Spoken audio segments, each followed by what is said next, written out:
Assalamualaikum warahmatullahi wabarakatuh.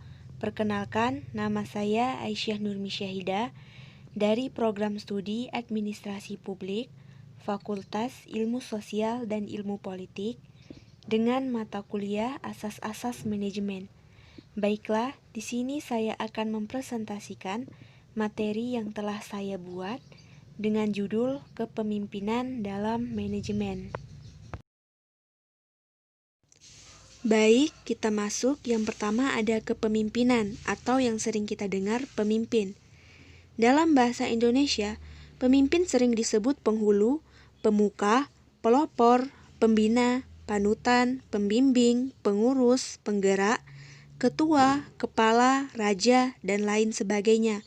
Sedangkan menurut istilah, pemimpin adalah orang yang mempunyai wewenang dalam pengambilan keputusan suatu organisasi. Di sini juga terdapat pengertian kepemimpinan menurut beberapa ahli, salah satunya menurut T. Terry Holt dan juga menurut Hikmat. Menurut T. Terry Holt, mengatakan bahwa kepemimpinan adalah kegiatan atau seni mempengaruhi orang lain agar mau bekerja sama yang didasarkan pada kemampuan orang tersebut untuk membimbing orang lain dalam mencapai tujuan-tujuan yang diinginkan kelompok.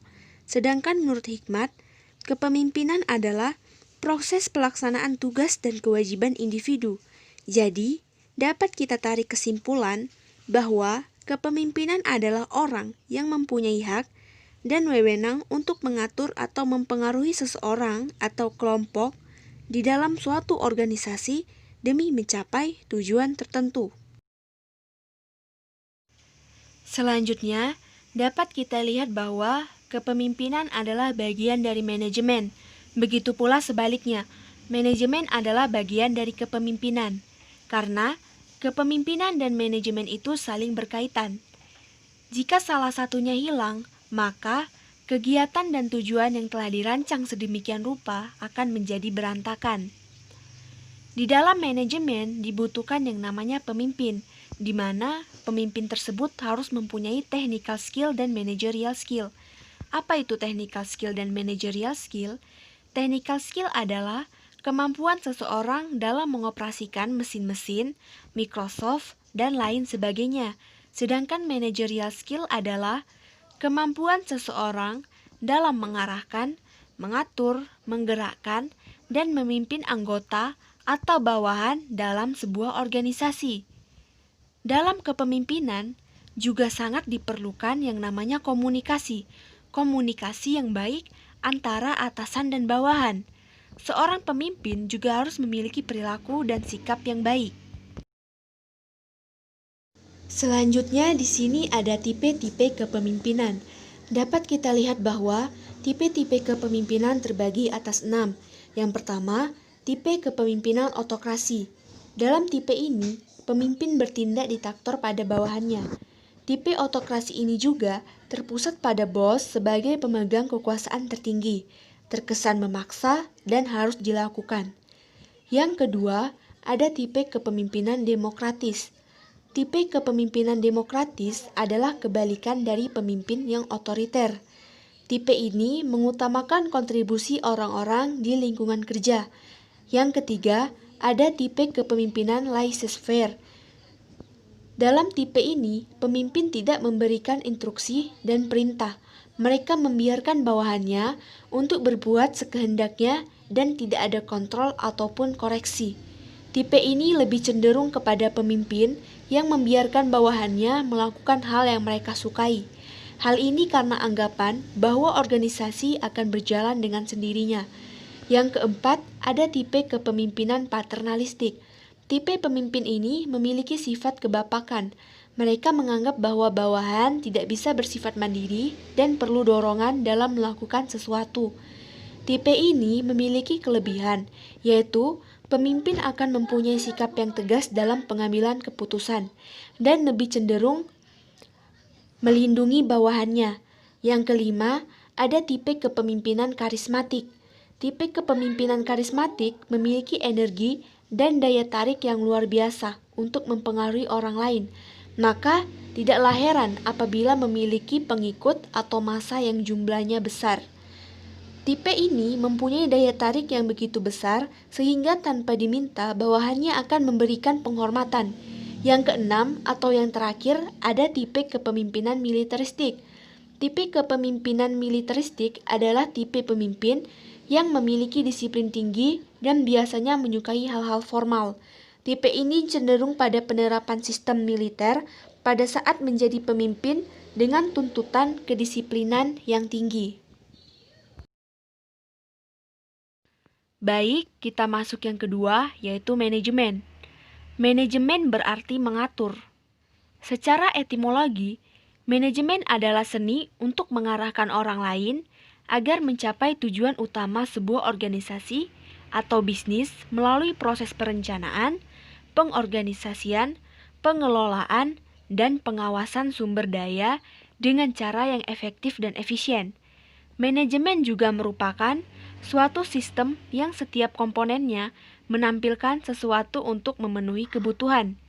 Manajemen sebagai sistem memiliki fungsi-fungsi pokok, yaitu perencanaan atau planning, pengorganisasian atau organizing, pelaksanaan atau actuating, dan pengawasan atau controlling. Jadi, dapat kita tarik kesimpulan bahwa manajemen adalah suatu proses perencanaan, pengorganisasian, pengarahan, pengawasan untuk mencapai suatu tujuan yang telah ditentukan dalam sebuah organisasi. Di sini juga dapat kita lihat bahwa terdapat 4 fungsi utama manajemen atau yang biasa sering kita dengar POAK. Yang pertama yaitu planning atau perencanaan. Planning atau perencanaan adalah susunan langkah-langkah secara sistematik dan teratur untuk mencapai tujuan organisasi atau memecahkan masalah tertentu. Yang kedua, ada organizing atau pengorganisasian. Pengorganisasian diartikan sebagai kegiatan pembagian tugas-tugas pada orang yang terlibat dalam aktivitas organisasi sesuai dengan kompetensi SDM yang dimilikinya. Organizing juga merupakan proses dalam memastikan kebutuhan manusia dan fisik setiap sumber daya yang tersedia untuk menjalankan rencana dan mencapai tujuan yang berhubungan dengan organisasi.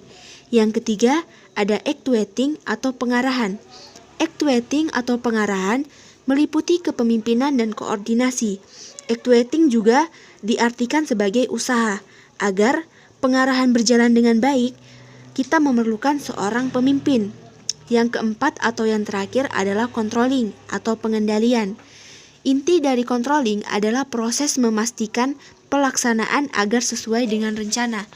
Controlling juga merupakan salah satu fungsi penting manajemen yang harus dilakukan oleh semua manajer untuk mencapai tujuan organisasi, untuk memastikan bahwa kegiatan dalam organisasi dilakukan sesuai dengan yang telah direncanakan. Selanjutnya ada unsur-unsur manajemen. Dapat kita ketahui bahwa unsur-unsur manajemen ada 6. Yang pertama, sumber daya manusia.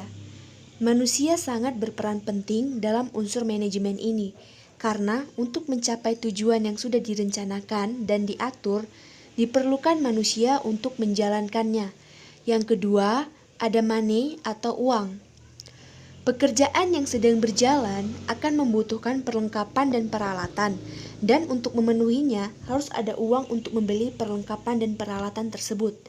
Yang ketiga, ada material atau bahan baku. Dalam hal ini, persediaan bahan baku sangat dibutuhkan. Jika bahan baku tidak ada, maka proses tersebut akan terhambat dalam jangka pendek maupun jangka waktu yang panjang. Yang keempat, ada mesin atau mesin. Unsur manajemen yang menjadi pendukung terhadap berjalannya proses pencapaian tujuan yang efisien adalah mesin.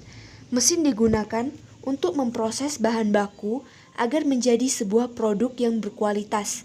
Yang kelima ada methods atau metode.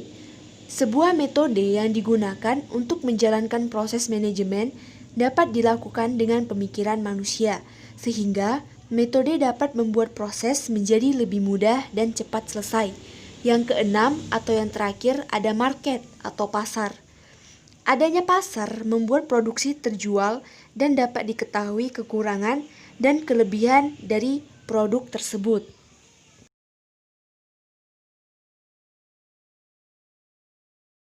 Selanjutnya, perbedaan kepemimpinan dan manajer.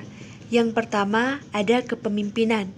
Kepemimpinan itu membangun dan mengembangkan kultur organisasi, merujuk pada alur penemuan, mengerjakan sesuatu yang benar, mengembangkan dan menginspirasi kepercayaan, berfokus pada upaya mengkreasi tentang masa depan yang diinginkan, mempunyai empati terhadap orang lain, dan memberi perhatian pada setiap peristiwa dan makna tindakan, memantapkan misi dan membangkitkan rasa untuk mencapai arah tertentu, dan belajar dari organisasi.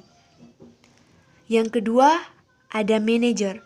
Manajer itu membangun dan mengembangkan struktur organisasi, merujuk pada alur kepengikutan, mengerjakan sesuatu yang benar, mengedepankan pemeliharaan dan pengendalian, beranjak dengan di sini dan sekarang dari pencapaian tujuan, memelihara level rendah keterlibatan emosional, mendesain dan membawa rencana, mendorong tindakan dan bekerja efektif dengan orang, dan yang terakhir, mengembangkan pikiran dari organisasi.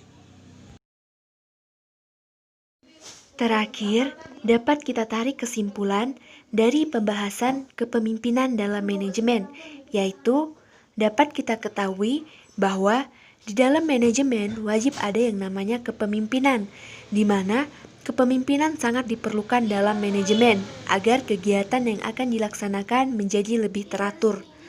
Kepemimpinan dan manajemen saling berkaitan karena tanpa adanya kepemimpinan di dalam manajemen, tujuan yang diinginkan tidak akan berjalan dengan semestinya, dan kegiatan yang dijalankan akan menjadi berantakan.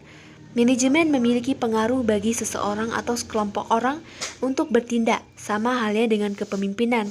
Kepemimpinan memiliki pengaruh bagi seseorang atau sekelompok orang untuk bertindak.